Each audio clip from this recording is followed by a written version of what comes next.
ในวาระกองประชุมเปิดกองคบคณะบริหารงานพรรคแขวงครั้งที่3สมัยที่8ในวันที่27มังกร2026นี้จุที่ห้องประชุมชั้น3ห้องว่าการแขวง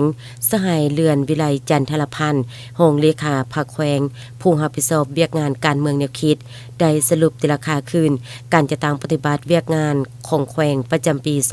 2025และทิศทางประจำปี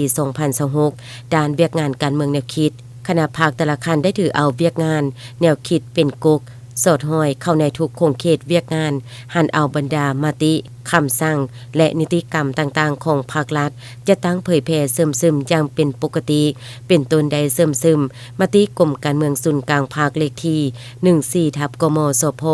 ลงมาที่14พฤษภาคม2024ว่าด้วยการแต่งตั้งคณะสีนำระดับศาสตร์เพื่อเฉลิมฉลอง3วันประวัติศาสตร์ของแขวงและของศาสตร์พลเดนแมนได้มอบเหรียญการละนึก50 ปีในพิธีเฉลิมฉลองวันศาสตร์ที่2ธันวาคม50 ปี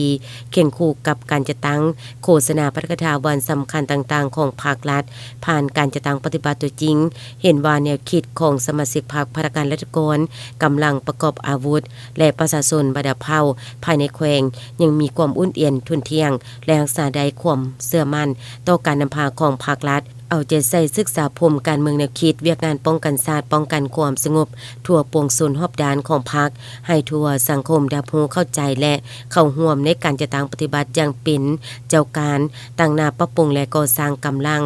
นับแต่แขวงเมืองลงฮอดบ้านให้มีความหนักแน่นเข้มแข็ง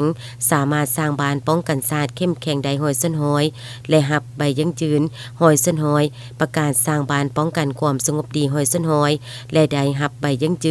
หอยส้นหอยครอบครัวป้องกันความสงบดีได้หับใบยั่งยืน90ส้นหอยเป็นเจ้าการในการสกัดการแก้ไขปรากฏการณ์ยุโทโธในสังคมติดพันกับการปฏิบัติวาระแห่งชาติว่าด้วยการสกัดกั้นและแก้ไขปัญหายาเสพติดควบคู่กับการแก้ไขปัญหาสีเถื่อน9หัวข้อวิทยาศาสตร์ซึ่งสามารถเก็บกำเป้าหมายผู้พัวพันยาเสพติดและสามารถมางคดีใดจำนวนหลายจึงเฮ็ดให้สังคมมีความสงบและมีความเป็นระเบียบเรียบร้อยโดยพื้นฐาน